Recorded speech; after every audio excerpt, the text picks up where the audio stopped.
کہ میں جنت میں جاؤں گا کنفرم کوئی کہہ سکتا ہے؟ نہیں۔ رسول پاک صلی اللہ علیہ وسلم نے فتنوں کے بارے میں فرمایا ایک زمانہ ایسا آئے گا فتنے اتنی تیزی سے ہوں گے کہ یصبح الرجل مؤمنا ویمسی کافرا، یمسی الرجل مؤمنا ویصبح کافرا، انسان صبح کرے گا ایمان کی حالت میں اور شام ہوتے ہوتے کافر ہو جائے گا، شام کو مومن ہوگا اور صبح ہوتے ہوتے کافر ہو جائے گا۔ یہ رسول پاک کی حدیث ہے۔ فتنوں کے بارے میں رسول پاک نے فرمایا تمہارے گھر میں یہ بادیر کانٹینیو در پے اس طرح سے فتنے آئیں گے، اتنے فتنے آئیں گے جیسے کہ چٹائیاں بنی جاتی ہے تو اس کے اندر ایک دوسرے سے بالکل اس کی گھاس ملی ہوتی ہے، اسی طریقے سے پے در پے تمہارے گھروں پر فتنے آئیں گے۔ ان فتنوں میں اگر کوئی بچ گیا تو وہ بڑا خوش نصیب ہوگا۔ آج ہم خود اپنے ماتھے کی آنکھوں سے دیکھتے ہیں کہ آدمی دن میں سنی صحیح عقیدہ اور شام کو جب وہ اپنے بستر پر گیا تو اس نے کھولا ورکشاپ، کھودا اس نے یوٹیوب، اور یوٹیوب پہ اس کو مرزا غلام قادیانی کا مبلغ نظر آیا، بڑی اچھی تقریر وہ کر رہا ہے اور دل میں بیٹھ گئی، کہا ہاں یہ بات صحیح کہہ رہا ہے۔ صبح سے شام تک مومن تھے اور صرف جب صبح کو اٹھے تو ایمان ہاتھ سے جا چکا ہے۔ یمسی الرجل مؤمنا ویصبح کافرا، شام کو مومن صبح کو کافر، صبح کو مسلمان شام کو کافر ہوگا۔ یہ وہی زمانہ ہے، ہم اپنے ماتھے کی آنکھوں سے دیکھتے ہیں۔ کل تک کتنے نوجوان جو سنی صحیح عقیدہ تھے آج کوئی غیر مقلد ہو گیا ہے، کوئی نجدی وہابی ہو گیا ہے، کوئی سلح کلی ہو گیا، کوئی قادیانی ہو گیا، کوئی مرزائی ہو گیا۔ ابھی 2 سال پہلے کی بات ہے، آپ کے پڑوس غازی پور ضلع کا واقعہ، ہو سکتا ہے آپ لوگوں نے بھی سنا ہو۔ وہاں ایک قصبہ ہے جس کا نام مہند ہے، وہاں کا ایک نوجوان پڑھتا تھا گلبرگہ یونیورسٹی کے اندر، اور جہاں سے وہ پڑھنے کے لیے گیا لیکن ایک پڑوسی ملک کے گمراہ مرتد نے نبوت کا دعویٰ کر رکھا تھا جس کو بہائی کہا جاتا تھا۔ اس نے ورکشاپ کے ذریعہ، یوٹیوب کے ذریعہ اس کی تعلیمات کو حاصل کیا اور پھر آخر خود وہ بھی بہائی بن گیا، وہ بھی نبوت کا اس کے مصدق اور تصدیق کرنے والا بن گیا جس نے پڑوسی ملک میں نبوت کا دعویٰ کیا تھا۔ یہ اس کو نبی ماننے لگا اور صرف تنہا نہیں بلکہ آہستہ اس نے یونیورسٹی میں لوگوں کو اس کی تبلیغ کرنا شروع کر دی، اور نتیجہ یہ ہوا کہ اس نے چند لوگوں کو اپنا ہمنوا بنا لیا۔ جب دوسرے کالج کے دوسرے بچوں کو پتہ چلا، یونیورسٹی کے مسلمانوں کو معلوم ہوا کہ یہ تو بہائی بن گیا ہے اور تبلیغ کر رہا ہے بہائیت کی، لوگوں نے اسے بحث و مباحثہ کیا اور نتیجہ یہ ہوا کہ جب وہ نہیں مانا تو اپنی جان بھی اس نے گنوا دی۔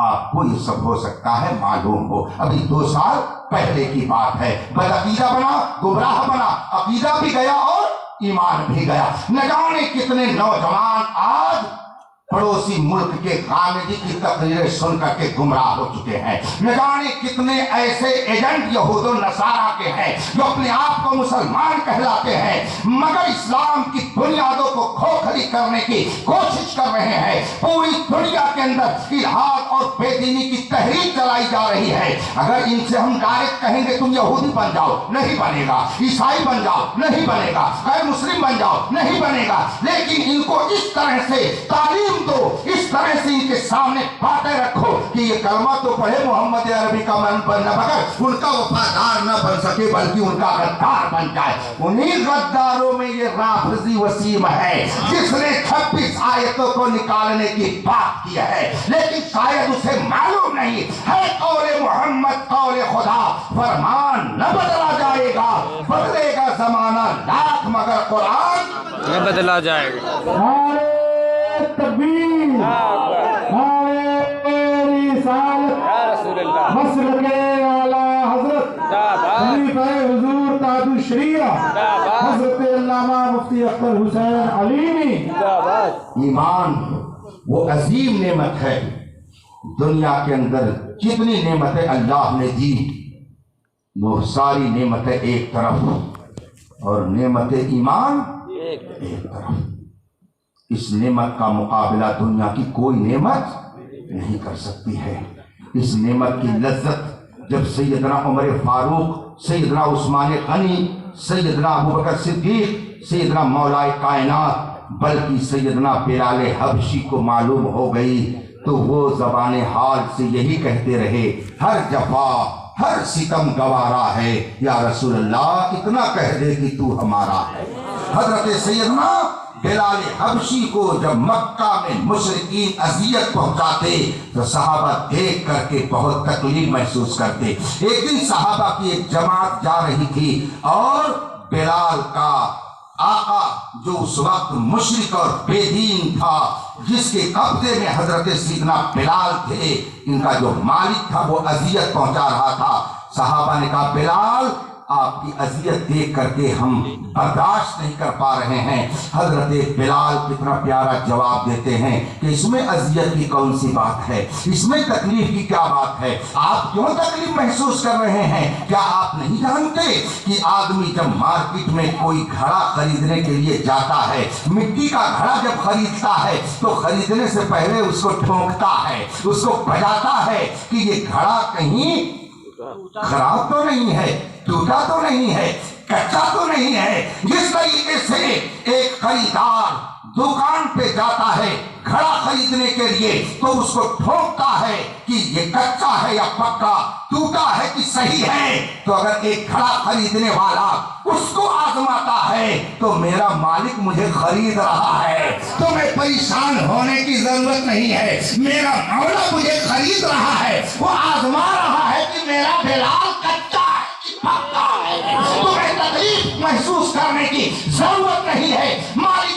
کائنات خداوند قدوس مجھے آزما رہا ہے کہ بلال کلمہ توحید پڑھنے میں پکا ہے کہ کچا ہے، اور جب پکا ہو گیا تو 1400 سال میں پوری دنیا کے اندر میرے بلال کا کوئی جواب سبحان اللہ کہ محمد سے وفا تو نے تو ہم تیرے ہیں، یہ جہاں چیز ہے کیا لوح قلم۔ میرے بھائیو آج کی رات شب برات ہے، ہم یہاں بیٹھے ہیں مگر ہمارا کنیکشن مدینہ طیبہ سے جڑا ہوا ہے، مدینہ طیبہ سے ہمارا تعلق جڑا ہوا ہے۔ رسول پاک اپنی امت کی نگہبانی فرماتے ہیں، وہ خوب جانتے ہیں کہ کون آج کیا نام ہے صاحب کا؟ سٹھولی۔ یہاں سیٹ زیادہ رہتے ہیں کیا؟ اچھا پہلے تھے، بات وہی آئی نا کہ کیشیئر نہیں تھے صحیح ڈھنگ سے تو ٹرانسفر کر دیا گیا ان کا۔ سٹھولی آپ ہی نے بتایا کہ پہلے تھے، سیٹ سے سٹھولی بن گیا۔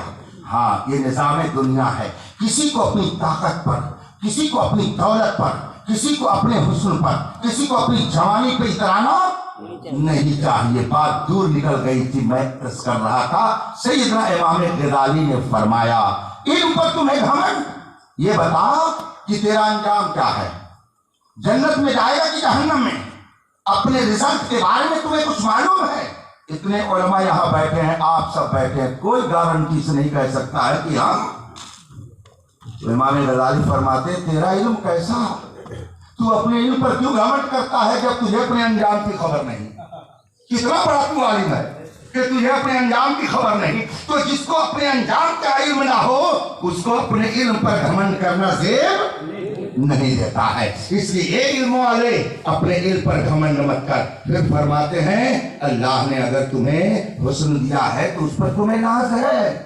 اے حسن پر ناز کرنے والے، امام غزالی فرماتے ہیں کہ اگر خدا تجھے 1 مہینہ بخار میں مبتلا کر دے تو تیرا سارا حسن بگڑ جائے گا، کوئی تیرا عاشق تیری طرف دیکھنا گوارا نہیں کرے گا۔ تیرا حسن ایسا ایسا ناپائیدار ہے کہ 1 مہینے کے بخار میں تیرا سارا حسن ختم ہو جائے گا اور تیرے سارے حسن کا غرور مٹی میں مل جائے گا۔ 1 مہینے کے بخار میں تیرا سارا حسن ختم ہو جائے گا۔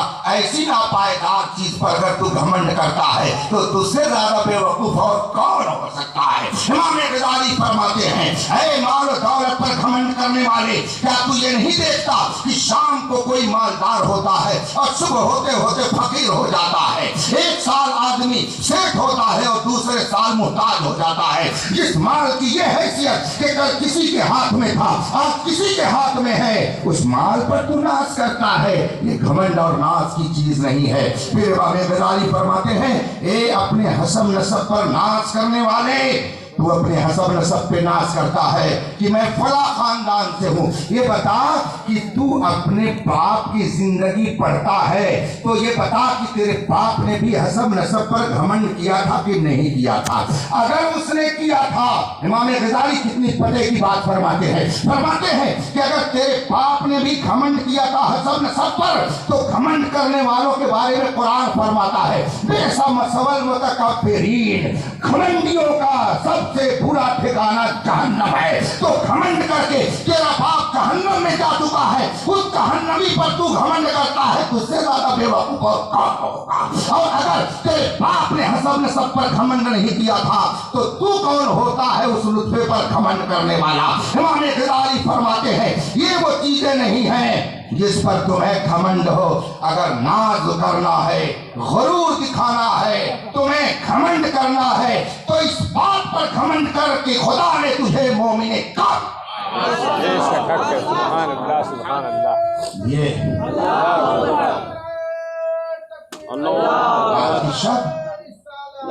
بارات کی شب ہے، وہ بارات نہیں جو آپ لوگ لے کر کے دولہا کے ساتھ جاتے ہیں، وہ تو بارات الگ ہوتی ہے۔ یہ بارات کا مطلب ہوتا ہے چھٹکارا۔ شب کے معنی رات، شب برات کا مطلب ہوا چھٹکارے کی۔ کس چیز سے چھٹکارے کی رات؟ آپ لوگ یہاں قید ہو گئے ہیں کیا کہ اب جب سلام پڑھ دیا جائے گا تو سب لوگ کہیں گے اب چھٹکارا پا گئے؟ ایسا نہیں ہے۔ اور کوئی صاحب یہ نہ سوچیں گے کہ ہم لوگ بیٹھ گئے، آج آبادی کے لوگوں نے جلسہ رکھ دیا، حضرت کو بلا لیا، علماء کو بلا لیا، بیٹھ گئے، ہم لوگ جا کر کے نفل پڑھتے، ہم لوگ کچھ عبادت میں لگے رہتے، اور یہاں بیٹھ گئے، شب برات کتنی پیاری رات تھی اور ہم لوگوں نے کچھ عبادت نہیں کی۔ یاد کیجئے رسول پاک صلی اللہ علیہ وسلم مسجد نبوی میں داخل ہوئے تو دیکھا ایک طرف ایک صحابی رسول دین کی باتیں بتا رہے تھے، وہ ایک طبقہ ان کے پاس بیٹھ کر کے سیکھ رہا تھا، اور ایک گروپ دوسری طرف تھا جو غور و فکر میں عبادت و ریاضت میں لگا ہوا تھا۔ رسول پاک نے دیکھا، فرمایا دونوں جماعت حق پر ہے مگر یہ زیادہ بڑھیا ہے، اور اسی میں جا کر کے بیٹھ گئے۔ اس کا مطلب کیا ہوا؟ تدارس العلم ساعۃ من اللیل خیر من احیائها۔ تھوڑی دیر رسول پاک کے علم کو قوم تک پہنچا دینا، تھوڑی دیر رات کے حصے میں یہ پوری رات عبادت کرنے سے افضل ہے۔ یہ رسول پاک نے فرمایا ہے۔ آپ یہاں جو 2 گھنٹہ بیٹھے، اگر آپ نے اپنے ایمان میں تازگی محسوس کر لی، احکام شریعت کو جان لیا، تو یہ پوری رات عبادت کرنے سے افضل ہے۔ آپ کو گھبرانے کی ضرورت نہیں ہے۔ یہ وہ عمل ہے جو رسول پاک نے پسند کر کے اسی میں اپنے آپ کو بیٹھانا گوارا فرما دیا۔ فرمایا یہ بھی صحیح ہے لیکن یہ زیادہ بہتر ہے، اس لیے کہ آدمی اگر عبادت کرے گا تو دوسرے کو فائدہ پہنچائے گا۔ آپ جا کے قرآن شریف پڑھو گے آپ کو ثواب ملے گا کہ مجھ کو؟ جو پڑھے گا۔ اور یہ جو میں بول رہا ہوں، اسی لیے رسول پاک فرماتے ہیں کہ مومن ایسا ہوتا ہے کہ خود بھی نفع اٹھاتا ہے اور دوسروں کو بھی نفع دیتا ہے۔ بخاری شریف کی حدیث ہے، اللہ کے رسول صلی اللہ علیہ وسلم کے سامنے صحابہ تشریف فرما تھے۔ اللہ کے رسول سرور کونین صلی اللہ علیہ وسلم نے ارشاد فرمایا، ان من الشجرۃ الشجرہ لا یسقط ورقها۔ درختوں میں ایک درخت ایسا ہے جس کا پتا جلدی ٹوٹتا نہیں ہے، اور وہ ایک مسلمان کی طرح ہوتا ہے، یا یوں کہہ لیجئے کہ مسلمان اس درخت کی طرح ہوتا ہے۔ صحابہ سے حضور نے فرمایا کہ بتاؤ درخت کون سا ہے؟ ایک درخت ہے، حضور فرماتے ہیں، جس کے پتے جلدی ٹوٹتے نہیں ہیں اور وہ مسلمان کی طرح ہوتا ہے۔ وہ درخت مسلمان کی طرح ہوتا ہے۔ صحابہ سے حضور نے فرمایا بتاؤ کون سا درخت ہے؟ تو میں بھی آپ سے پوچھ رہا ہوں، بتائیے کون سا درخت ہے؟ کتنے لوگ بیٹھے ہوئے ہیں؟ ان سے اگر میں زیادہ تر مخاطب اپنے نوجوانوں ہی سے ہوتا ہوں، اس لیے کہ بوڑھوں کا تو زمانہ کسی طرح گزر گیا، فیس تو جوانوں ہی کو کرنا ہے۔ ہمارے دنیا بھر کے فتنوں سے، سونا جنگل رات اندھیری، چھائی بدلی، سونے والوں جاگتے رہیو، چوروں کی پہلے چور چھری کٹاری کٹا بندوق لے کر کے آتا تھا، مگر اب چور جبے میں آتا ہے، صافے میں آتا ہے، قرآن لے کے آتا ہے، حدیث لے کر آتا ہے، تسبیح لے کر آتا ہے، نبی کی بات سناتے ہوئے آتا ہے۔ اسی لیے اعلیٰ حضرت نے فرمایا ہے یہ جو تم کو بلاتا ہے یہ ٹھگ ہے، مار ہی ڈالے گا، یہ ٹھگ ہے، مار ہی ڈالے گا۔ اس سے بہت ہوشیار رہنے کی ضرورت ہے۔ ایک درخت ہے جو مومن کی طرح ہوتا ہے اور اس کے پتے گرتے نہیں ہیں جلدی، وہ کون سا درخت ہے؟ صحابہ سے رسول پاک نے پوچھا تو اب سب ایک دوسرے سے کہا بتائیں کون سا درخت ہے، وہ بتائیں کون سا درخت ہے، سب ایک دوسرے سے کہہ رہے کون سا درخت ہے۔ حضرت عمر فاروق اعظم رضی اللہ تعالیٰ عنہ کے شہزادے جن کا نام حضرت عبداللہ ہے، حضرت عبداللہ ابن عمر رضی اللہ تعالیٰ عنہ، ان کی عمر کچھ کم تھی۔ جتنے صحابہ وہاں بیٹھے تھے ان میں سب سے کم عمر کے یہی تھے، مگر یہ بار بار کہتے تھے کہ میں کچھ کہہ دوں، میں کچھ کہہ دوں، میں بتا دوں، مگر فرماتے ہیں کہ میں چونکہ چھوٹا تھا تو بڑوں کے سامنے بولتے ہوئے مجھے تکلف ہو رہا تھا۔ صحابہ نے رسول پاک صلی اللہ علیہ وسلم کے اس سوال کے جواب میں کچھ نہ کہا، کوئی جنگلی کسی درخت کو بتاتا، کسی درخت کا نام لیتا کوئی۔ اب جب سب لوگ آپس میں کہہ چکے تم بتاؤ کون سا درخت، تم بتاؤ کون سا درخت، تو اب سب نے کہا یا رسول اللہ آپ ہی بتائیے وہ کون سا، ہم کیا بتائیں وہ کون سا درخت ہے جو مسلمان کی طرح ہوتا ہے۔ رسول پاک صلی اللہ علیہ وسلم نے فرمایا تم بتاؤ، یعنی یا رسول اللہ آپ ہی بتائیے۔ میرے آقا نے فرمایا وہ ہے کھجور کا درخت، وہ ہے کھجور کا درخت۔ کھجور کا درخت کس کی طرح ہوتا ہے؟ اللہ۔ کھجور کے درخت کو ایک مومن کی طرح رسول پاک نے فرمایا۔ شارحین حدیث فرماتے ہیں کہ رسول پاک نے اس درخت کو مومن کی طرح کیوں فرمایا، تو وہ فرماتے ہیں اس کی شرح میں کہ تنہا کھجور ہی ایسا درخت ہے، وہ اتنی خوبیاں اپنے اندر رکھتا ہے کہ کوئی دوسرا درخت اتنی خوبی نہیں رکھتا ہے۔ چنانچہ شارحین حدیث فرماتے ہیں کہ دوسرے درخت پانی زیادہ کھاتے ہیں مگر کھجور پانی کم کھاتا ہے۔ دوسرے درختوں کو اگر آپ ریتیلی زمین میں لگا دیجئے تو سوکھ جائیں گے مگر کھجور ریتیلی زمین میں خوب اگتا ہے۔ دوسرے درختوں کا حال یہ ہے کہ اگر تھوڑی سی آندھی چلے تو فوراً اس کے پتے ٹوٹ ٹوٹ کر کے نہ جانے کہاں چلے جاتے ہیں، مگر کھجور ایک ایسا درخت ہے کہ آندھی طوفان آئے پھر بھی اس کے پتے جلدی ٹوٹتے نہیں ہیں، اور اگر ٹوٹتے بھی ہیں تو دور نہیں جاتے ہیں بلکہ جڑ ہی کے پاس کہیں گرے ہوتے ہیں۔ کھجور ہی ایک ایسا درخت ہے کہ اگر اس میں پھل آ جائیں تو اس وقت سے لے کر کے پکنے تک اتنا نفع دیتا ہے کہ اگر آپ نے اس کو کچے پر توڑ لیا تو اس کو کھائیے، اور اگر تھوڑا سا پک گیا اور آپ نے اس کو توڑ کر کے سکھا دیا تب تو کئی سال بچا کر کے کھا سکتے ہیں، اس لیے کہ وہی چھوہارا ہو جاتا ہے، اور تازہ کھائیے تو وہ کھجور کہلائے۔ اور اس کے بعد میں یہ تو پھل کا حال ہے، اب اگر اس کا پتا ٹوٹ کر کے گر جائے تو وہ بیکار نہیں جاتا ہے بلکہ وہ گھر میں جھاڑو لگانے کے کام میں آ جاتا ہے، اس سے گھر کی صفائی ہوتی ہے، یہ اس کے پتے کا کمال ہے۔ اور اگر آپ اس کے درخت کو دیکھیں، اس کے تنے کو دیکھیں تو اس کا تنا بھی کام میں آ جاتا ہے، پلر کے کام میں اس کے تنے کو لے لیا جائے، اور اگر آپ اس کی جڑ کو نکال لیں تو اس کی جڑ کو نکال کر کے آپ اگر سلیقے سے رکھیں تو وہ گھڑے کا کام دے گا، اس میں پانی رکھا جا سکتا ہے، اور اس میں سے جو ریشے نکلیں آپ اس کو پھینکیں نہیں بلکہ اس کو گدے میں لگا لیں، آپ کی روئی کا کام کر دے گا، نیچے سے لے کے اوپر تک، اوپر سے لے کر نیچے تک پورا نفع ہی نفع ہے۔ کھجور ایک ایسا درخت ہے کہ اس سے زیادہ کوئی نفع بس دوسرا درخت نہیں ہے۔ رسول پاک فرماتے ہیں کہ وہ درخت مومن کی طرح ہے، اس کا مطلب ہے کہ مومن اس درخت سے زیادہ نفع دیتا ہے جتنا وہ درخت نفع دیتا ہے۔ یہی وجہ ہے کہ مومن اگر ریتیلی زمین میں پہنچ جائے تو وہاں بھی اسلام کے باغ کا پھول کھلا دیتا ہے۔ حضرت خواجہ غریب نواز ہندوستان جیسے پتھریلی زمین میں آئے اور 90 لاکھ لوگوں کو کلمہ طیبہ پڑھا کر کے ہندوستان کو اسلام کا گلزار بنا دیا، اور یہ مومن جب دنیا سے چلا جاتا ہے کبھی نفع دیتا ہے۔ دیکھ لو جا کر کے حضرت خواجہ غریب نواز کا آستانہ نہ جانے کتنے لاکھ لوگوں کی پرورش کر رہا ہے، امیر و غریب سب وہاں پہنچ کر کے فیض لے رہے ہیں۔ اور اگر آندھی طوفان آئے تو مسلمان اپنے مذہب سے ٹلتا نہیں ہے، بلکہ وہ کہتا ہے سر پر ہوائے ظلم چلے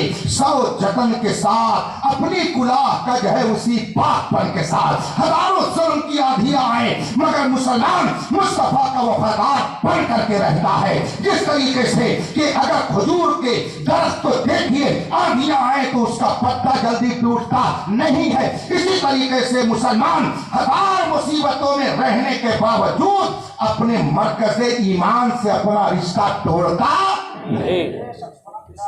یہ مومن کی شان ہے. ہزار مصیبتیں آئیں مگر مسلمان اپنے نبی سے اپنا رشتہ توڑتا نہیں ہے. آج جن مشکلات میں ہم لوگ ہیں دنیا یہ چاہ رہی ہے کہ ان کا رشتہ نبی سے ٹوٹ جائے. یہی تحریک چل رہی ہے. آپ کی داڑھی سے تھوڑی ضد ہے، آپ کی داڑھی سے نہیں ضد ہے.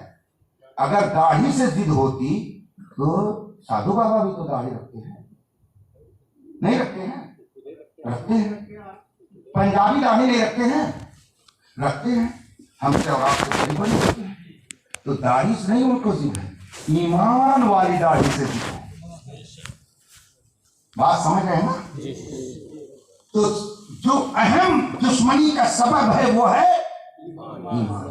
ہم نے گلزار دبستہ ایک کتاب ہے جو درس نظامی میں ابتدائی کلاس میں پڑھائی جاتی ہے، LKG میں سمجھ لیجئے، اس میں پڑھائی جاتی ہے. تو اس میں ایک واقعہ بیان کیا ہوا ہے کہ ایک کبڑا جس کی پیٹھ ٹیڑھی تھی ایک حکیم کے پاس گیا، بیٹھ کر کے اس سے باتیں کرنے لگا. تو حکیم نے کہا تم کیا چاہتے ہو، تمہاری پیٹھ صحیح ہو جائے یا دوسروں کی پیٹھ تمہاری طرح ہو جائے؟ اس عقل مند نے کہا کہ دوسرے لوگوں کی پیٹھ بھی میری.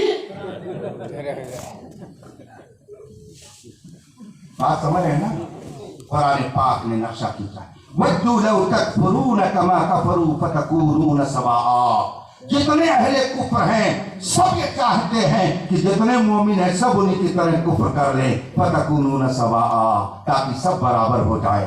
وہ اگر جہنم کے کندے ہیں تو آپ بھی جہنم کے کندے بن جائیں. وہ کبھی آپ سے راضی نہیں ہو سکتے ہیں کہ آپ مومن بھی رہیں اور وہ آپ سے راضی ہو جائیں. پوری دنیا میں یہود و نصارہ کی یہ تحریک چل رہی ہے کہ مسلمان نوجوانوں کو ایمان سے دور کر دیا جائے. اس لیے میرے بھائیوں اس وقت فتنوں سے بچنا بہت زیادہ. بات سمجھ میں آ رہی ہے نا؟ آج کی رات برات کی رات ہے، چھٹکارے کی رات ہے. کسے چھٹکارا؟ حضرت سیدنا معاذ بن جبل رضی اللہ تبارک و تعالی عنہ صحابی رسول ہیں. فرماتے ہیں کہ رسول پاک صلی اللہ علیہ وسلم نے ارشاد فرمایا، نبی کا ارشاد ہے کہ شب برات میں اللہ تبارک و تعالی پہلے آسمان پر اپنی خاص تجلی فرماتا ہے، خاص تجلی فرماتا ہے پہلے آسمان پر. اور پھر وہ نہ جانے کتنی تعداد میں لوگوں کو بخش دیتا ہے، گنہگاروں کو جہنم سے نجات کا پروانہ عطا کر دیتا ہے، علاوہ کافر کے اور عداوت رکھنے والے. جو مسلمان جو آپس میں عداوت رکھتے ہوں بلا وجہ اللہ ان پر نظر کرم نہیں فرماتا. اور جتنے کافر ہیں وہ تو الگ ہی ہیں.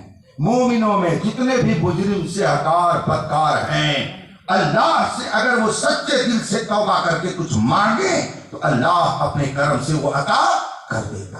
آج ہی کی رات وہ ہے کہ غروب آفتاب کے پاس سے لے کر صبح صادق تک اللہ تبارک و تعالیٰ کی رحمت پکار پکار کر کے کہتی ہے میرا کوئی بندہ کہ جو مجھ سے مغفرت مانگے تو میں اسے مغفرت عطا کر دوں. ہے میرا کوئی بندہ کہ جو مجھ سے جنت مانگے تو میں اسے جنت دے دوں. ہے میرا کوئی بندہ کہ جو مجھ سے رزق مانگے تو میں اسے رزق دے دوں. ہے میرا کوئی بندہ جو مجھ سے علم مانگے تو میں اسے علم دے دوں. گویا آج کی رات وہ ہے کہ بندے مومن جو جائز بات رب کی بارگاہ میں رکھے گا رب اپنے کرم سے اسے عطا فرمائے گا. اور آپ اس مبارک رات میں سب بیٹھے ہوئے ہیں تو ہم کو سب سے پہلے یہی مانگنا چاہیے کہ مولا تو ہمیں ایمان پر قائم رکھ. سب سے بڑی دولت ہے نا. تو آپ کیسے جانیں گے کہ ہمارا ایمان ہے کہ چلا گیا؟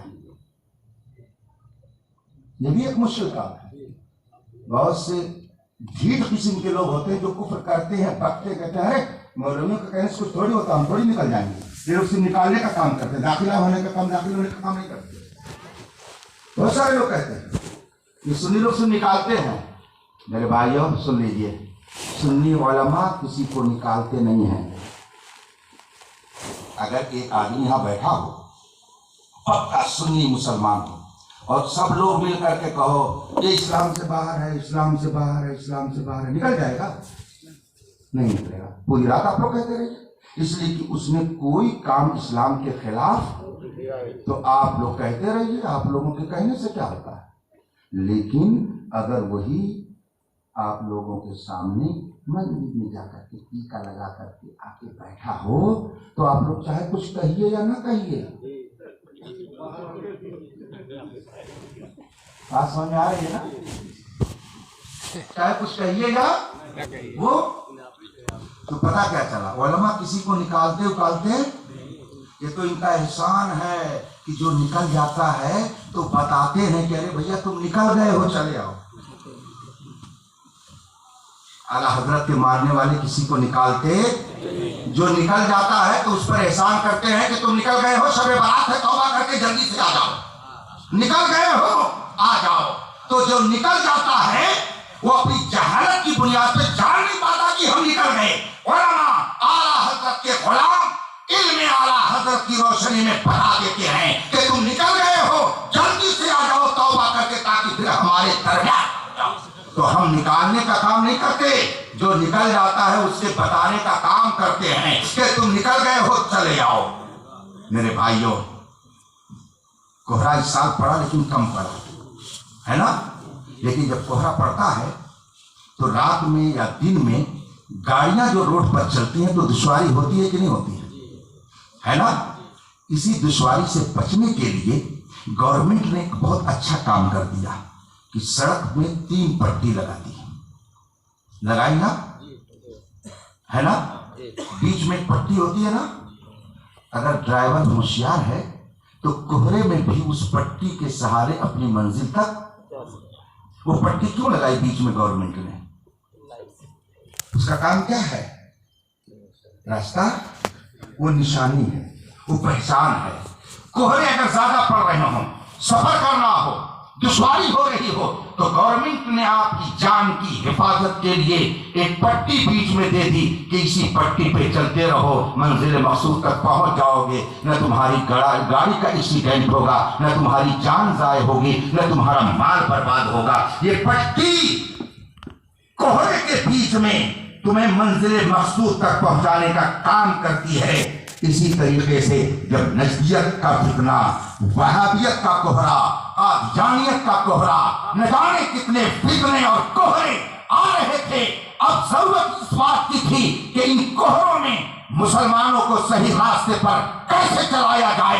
ہمارے بزرگوں نے مسلک اعلیٰ حضرت کی پٹی عطا کر دی۔ یہی وہ پٹی ہے کہ جو اس پٹی پر چلے گا انشاءاللہ اس کے قدموں میں جنت کی باغیں ہوں گے۔ جو اس پٹی سے ادھر ادھر جائے گا وہ کیا ہوگا کچھ کہا نہیں جا سکتا ہے۔ نہ جانے سنیت پر کیسی کیسی آفتیں آتی، امام احمد رضا خان کا اگر پہرا اسی مسلک پر قائم رہیے گا انشاءاللہ یہاں بھی سرخرو رہیں گے، اور اللہ تبارک و تعالیٰ آج کی رات کی برکتوں سے ہم سب کو مالا مال فرمائے۔ روحیں آ گئی ہوں گی آپ کے گھر پہ اور آ کر کے چلی بھی گئی ہوں گی، آنے جانے کا سسٹم ہے نا۔ ہم لوگ تو الحمدللہ رسول پاک کے وفادار غلاموں میں ہیں، اس لیے ہم لوگ قید وید میں نہیں رہتے ہیں، ہے نا۔ کافروں کی روحیں ہیں جو، تو جو لوگ اپنے آپ کو کافی سمجھتے وہ کہتے ہیں کہ روحیں کہیں نہیں جاتی ہیں۔ ہم تو الحمدللہ ایمان والے ہیں تو ہم یہ کہتے ہیں کہ ہماری روحیں، ہمارے مردوں کی روحیں جہاں چاہیں آتی اور جاتی رہتی ہے۔ رسول پاک صلی اللہ علیہ وسلم نے فرمایا ہے کہ کافر کی روح قید میں رہتی ہے اور مومن کی روح آزاد رہتی ہے، وہ جہاں چاہے آئے جائے۔ اور رسول پاک صلی اللہ علیہ وسلم سے ایک حدیث یہ بھی ہے کہ ہر مومن کی روح اس کے گھر پر جمعرات کو، عاشورہ کو، عید کو اور شب برات کو آتی ہے۔ ہر مومن کی روح اس کے گھر آتی ہے اور پھر کہتی ہے کہ مجھے ضرورت ہے، میں حاجت مند ہوں، ہے میرا کوئی اپنا جو مجھے کچھ دے دے؟ گھر کے لوگ اگر ایصال ثواب کر دیتے ہیں، فاتحہ کر دیتے ہیں، تو روح خوش ہو کر کے یہاں سے چلی جاتی ہے، ورنہ افسردہ ہو کر کے چلی جاتی ہے۔ اسی لیے ہمارے بزرگوں نے فرمایا کہ جمعرات کو اپنے گھروں میں فاتحہ گلایا کرو، جمعہ کو قبروں میں پہنچ جایا کرو، عید کے روز فاتحہ خوانی کے لیے قبرستان چلے جایا کرو۔ اور آج کی رات ایسی رات ہے کہ خود حدیث پاک سے ثابت ہے کہ رسول پاک صلی اللہ علیہ وسلم نے جا کر کے جنت البقیع کے اندر رات میں دعائیں کی۔ حضرت عائشہ صدیقہ رضی اللہ تعالیٰ عنہا سے یہ روایت ہے کہ رسول پاک صلی اللہ علیہ وسلم نے جنت البقیع میں رات میں جا کر کے دعا فرمائی۔ اسی لیے 1400 سال سے اہل ایمان ہر شب برات میں قبرستان میں جاتے ہیں اور اپنے مردوں کے لیے ایصال جو کہے بدعت ہے اس کو اس کے حال پر چھوڑ دو، جو کہے حلوہ کہاں سے ثابت ہے تو اس سے صرف اتنا کہیے کہ جہاں سے تمہارا وجود ثابت ہے وہیں سے حلوہ بھی ثابت ہے، اس کے علاوہ مزید دلیل دینے کی ضرورت نہیں ہے۔ سمجھ رہے ہیں کہ نہیں سمجھ رہے؟ بڑی پیاری بات بزرگوں نے تحریر فرمائی ہے کہ اگر چند چیزیں ایسی ہوں کہ الگ الگ وہ سب جائز ہوں اور ان کو ایک جگہ ملا دیا جائے تو وہ ناجائز نہیں رہیں گی بلکہ وہ بھی جائز ہی رہیں گی۔ مثال کے طور پر بکرے کا گوشت کھانا جائز ہے کہ نہیں؟ چاول کھانا جائز ہے کہ نہیں؟ گھی کھانا جائز ہے کہ نہیں؟ لونگ الائچی کھانا جائز ہے کہ نہیں؟ تو اگر ان سب کو ملا دیا جائے اور بریانی ہو جائے تو اس کا کھانا ناجائز ہو جائے گا؟ بولیے۔ بزرگوں نے فرمایا کہ جو چیز الگ الگ جائز ہو اگر ان کو ملا دیا جائے تو وہ ناجائز نہیں بلکہ یہ بتائیے کہ حلوہ بنتا ہے کس سے؟ سوجی سے نا۔ سوجی کس سے بنتی ہے؟ گیہوں سے۔ گیہوں کھانا ناجائز ہے، تو جب گیہوں کھانا جائز تو سوجی کھانا جائز۔ شکر سے بنتی ہے، حلوہ شکر سے بنتا ہے، شکر کھانا، گھی کھانا، لونگ الائچی، گری، تو جب سب یہ الگ الگ جائز ہے تو وہ کہاں سے بیوقوف کو پکڑا جو کہتا حلوہ کھانا یہ ناجائز ہو گیا؟ خدا جب دین لیتا ہے تو عقل چھین لیتا ہے۔ بات سمجھ میں آ رہی ہے نا؟ اس لیے میں اپنے نوجوانوں سے کہوں گا، آپ اگر نیٹ یوٹیوب استعمال کرتے ہیں، واٹس ایپ استعمال کرتے ہیں تو میری اس بات کو دھیان سے سنیے، چمکتا جو نظر آئے وہ سب سونا نہیں ہوتا۔ اگر دنیا میں رہنا ہے تو کچھ پہچان پیدا کر۔ کسی کی تقریر سننے سے پہلے آپ علماء سے یہ تحقیق کر لیجئے، اگر ذہن میں کوئی بات کھٹکے کہ یہ کچھ اور بولنا چاہتا ہے تو آپ اپنے علماء حق سے رابطہ کر کے پہلے کنفرم ہو جائیے کہ اس کی تقریر سننی جائز ہے کہ ناجائز ہے۔ آپ یہ دیکھ لیجئے کہ وہ مذہب حق اہل سنت و جماعت مسلک اعلیٰ حضرت کے مطابق ہے یا نہیں ہے۔ کتنی شاندار تقریر کیوں نہ کرتا ہو، لیکن اگر وہ مسلک اعلیٰ حضرت کے مطابق نہیں ہے تو آپ کے لیے اس کی اجازت نہیں ہے کہ اس کی تقریر سنیں، اس لیے کہ بغیر منتر جانے ہوئے جو سانپ کے سوراخ میں ہاتھ ڈالے گا تو سانپ اس کو ڈس لے گا اور جان چلی جائے گی۔ اسی طریقے سے بد مذہبوں کی تقریریں اگر آپ سنیں گے تو آپ ایمان کو ضائع کر دیں گے۔ یہ علماء اگر سنیں گے تو ان کو منتر معلوم ہے، اس لیے یہ اس کا منہ پکڑ کر کے دبا دیں گے۔ یہ خود نہیں اس کے نرغے میں آئیں گے بلکہ خود اس کو موت کے گھاٹ اتار دیں گے۔ کچھ لوگ کہتے ہیں مولانا لوگ تو ہم کو منع کرتے ہیں اور خود ہم نے دیکھا وہاں جا کے پلا کیا بیٹھے ہوئے ہیں۔ کبھی ڈاکٹر لوگوں پر بھی آپ لوگ یہ اعتراض کرتے ہیں؟ نہیں سمجھو، ڈاکٹر کہہ دیتا ہے دیکھو اس کو کینسر کا مریض ہے، یہ کینسر کا مریض ہے، یہ ایڈس کا مریض ہے، کوئی آدمی اس کے پاس نہ جائے۔ کہتے ہیں نا یہ کورونا کا مریض ہے، کوئی آدمی اس کے پاس، لیکن خود جاتا ہے کہ نہیں جاتا؟ بولیے، جاتا ہے کہ نہیں جاتا؟ تو کوئی شخص آج تک مجھ کو نہیں ملا جو ڈاکٹروں پر اعتراض کرتا ہو، اخباروں میں آرٹیکل دیتا ہو کہ یہ ڈاکٹر کیسا ہے کہ ہم کو تو منع کرتا ہے اور خود۔ کہیں آپ نے دیکھا دکان پر لوگوں کو تبصرہ کرتے ہوئے؟ لیکن مولانا اگر کسی دیوبندی کی یہاں چلا گیا ہے تو کہتے دیکھو ہم نے منع کیا کہ خود جا رہے ہیں۔ کہتے کہ نہیں کہتے ہیں؟ میرے بھائیوں، آپ اس بات کو سمجھیں، خاص کے لیے حکم الگ ہوتا ہے، عام کے لیے حکم، چونکہ ڈاکٹر یہ جانتا ہے کہ اگر یہ کینسر کا مریض ہے تو میں اس سے کیسے بچ سکتا ہوں، وہ جانتا ہے، اس لیے وہ انجیکشن دینے کے لیے جاتا ہے۔ تو اگر مولانا صدر عالم صاحب کہیں مناظرے میں جا کے بغل میں بیٹھ گئے تو اب اس بنیاد پر اعتراض مت کیجیے گا کہ اگر یہ بغل میں بیٹھ سکتے ہیں تو میں بھی بیٹھ سکتا ہوں۔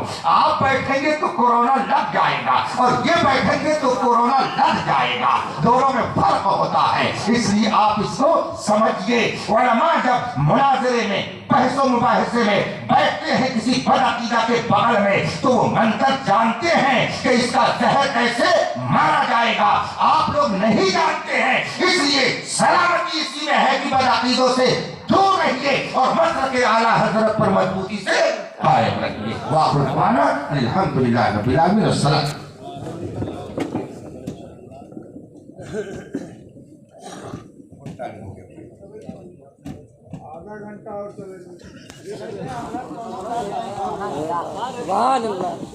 سبحان اللہ بیٹھ گیا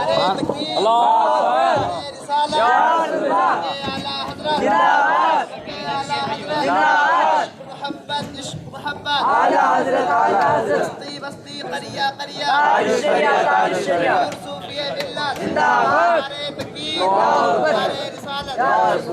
السلام علیکم ورحمۃ اللہ وبرکاتہ۔ کچھ سوالات حضرت سے جو گاؤں کے لوگوں سے اکٹھے ہوئے، کچھ سوالات حضرت سے کیے جا رہے ہیں، آپ حضرات بغور سنیں، حضرت جو جواب دیں گے حضرت کی شخصیت کے بارے میں آپ حضرات نے سن لیا، حضرت کے جوابات بھی آپ حضرات سبھی کان کھول کر سنیں۔ السلام علیکم ورحمۃ اللہ وبرکاتہ۔ جی حضرت، عرفہ کے تعلق سے لوگوں کا کہنا یہ ہوتا ہے کہ اگر سال کے کسی بھی مہینے میں یا کسی بھی دن میں کسی کا انتقال ہوا اور عرفہ کے دن اس کا جب فاتحہ ہوا کرتا ہے تو اس وقت میت روح جو ہوتی ہے وہ دوسرے اپنے خاندان والے روحوں سے ملاقات کرتی ہیں۔ یہ عرفہ کا فاتحہ جب ہوتا ہے تب ہوتا ہے۔ یہ عرفہ کیا ہے اور ان روح کب ملاقات کرتی ہے، ان سب کی تفصیلی جواب عنایت فرمائیں۔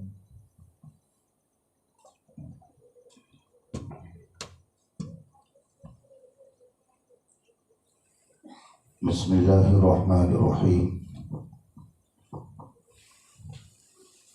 عرفہ کا معنی ہوتا ہے پہچان، معرفت، تعریف، تعارف، ان سب الفاظ میں جان پہچان کا معنی پایا جاتا ہے۔ عرفہ کا معنی جاننا اور پہچاننا ہوتا ہے۔ جب روح جسم سے جدا ہوتی ہے اور خالی جسم قبر کے اندر رکھا جاتا ہے تو روح پھر اس میں منتقل کی جاتی ہے، اور اس وقت سوال و جواب جو کچھ ہوتا ہے جس کی تفصیل آپ حضرات سنتے رہتے ہیں۔ پھر روحیں جو دنیا میں ایک دوسرے سے تعلق رکھتے تھے ایک دوسرے کو وہاں پر بھی پہچانتے ہیں۔ کوئی بھی مردہ جب دفن کیا جاتا ہے تو اس کے بغل میں جو قبریں ہوتی ہیں، اگر اس کے خاندان کی، اس کے دوست احباب میں سے کسی کی ہے تو اگر دنیا میں وہ پہچانتا تھا تو وہاں پر بھی وہ پہچانے گا۔ روحیں وہاں بھی ایک دوسرے کو، تو جیسے دنیا میں پہچان ویسے ہی وہاں بھی پہچان، اور دنیا میں اگر پہچان نہیں تھی تو وہاں پر بھی پہچان نہیں۔ یہ تو اس وقت ہوتا ہے جب کسی کو دفن کیا جاتا ہے اور پھر دوسری روحوں سے جو اس کی ملاقات ہوتی ہے دفن کے وقت۔ رہا عرفہ، تو یہ ہمارے اکابر نے، ہمارے بزرگوں نے اسپیشل طور پر ایصال ثواب کے لیے ایک دن متعین کر دیا کہ اگر کسی کا انتقال ہوا ہو تو اب اسپیشل طور پر اسی کے لیے ایصال ثواب کی خاطر کچھ اہتمام کر دیا جائے، جس کو شب برات سے ایک دن پہلے کیا جاتا ہے۔ تو آپ چاہے پہلے کریں چاہے بات کریں یا اسی دن کریں، اس میں کوئی فرق نہیں پڑتا ہے۔ ایصال ثواب کے لیے نہ دن متعین ہے، نہ رات متعین ہے، نہ کوئی اس کا وقت متعین ہے، جب چاہیں ایصال ثواب کر سکتے ہیں۔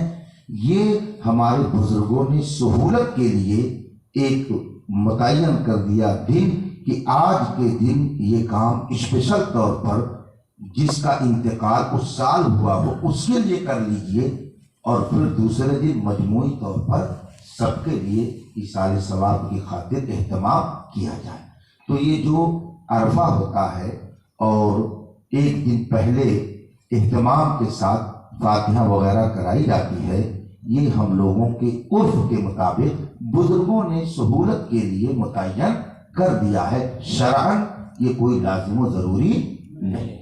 واللہ تعالیٰ عنہ۔ جی دوسرا سوال کہ اگر کوئی عورت عدت میں ہو اور اسے بوجہ مجبوری مثلاً تحصیل وغیرہ جانا ہے، جس سے اسے شوہر کے جو بھی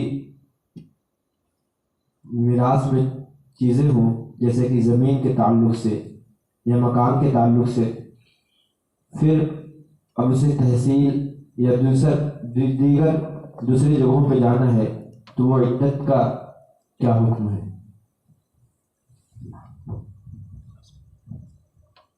بسم اللہ الرحمن الرحیم۔ جو عورت عدت میں ہو، خواہ شوہر نے اسے طلاق دے دی ہو اور طلاق کی عدت گزار رہی ہو، یا موت ہو گئی ہو، موت کی عدت گزار رہی ہو، اس کے لیے اپنے شوہر کے گھر سے جس میں وہ عدت گزار رہی ہے وہاں سے باہر نکلنا ناجائز و حرام ہے۔ عدت جہاں پر وہ گزارے گی وہیں رہے گی، وہاں سے وہ باہر نہیں جا سکتی ہے۔ لیکن رسول پاک صلی اللہ علیہ وسلم نے ارشاد فرمایا، یسروا ولا تعسروا، آسانیاں لاؤ، شدت اور سختی مت پیدا کرو۔ اگر کوئی ضرورت اور مجبوری آ جائے تو بہت ساری ناجائز چیزیں مجبوری کے وقت جائز ہو جاتی ہیں، یہ ضابطہ ہے۔ الضرورات تبیح المحظورات، مجبوری کے وقت ممنوع اور ناجائز چیزیں بھی جائز ہو جاتی ہیں۔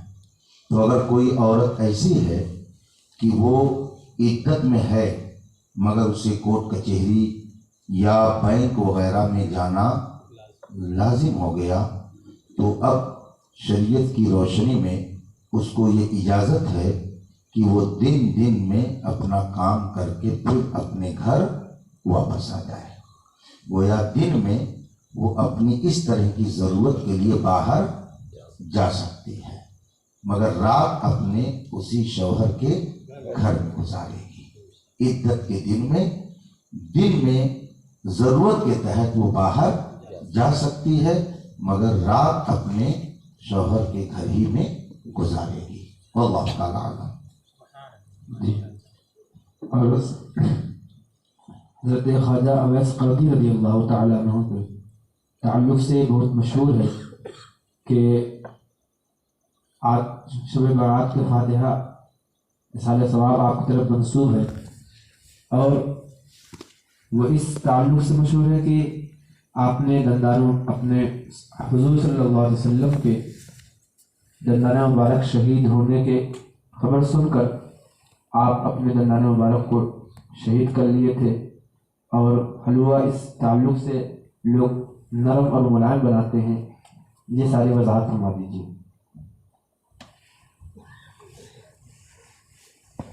بسم اللہ الرحمن الرحیم۔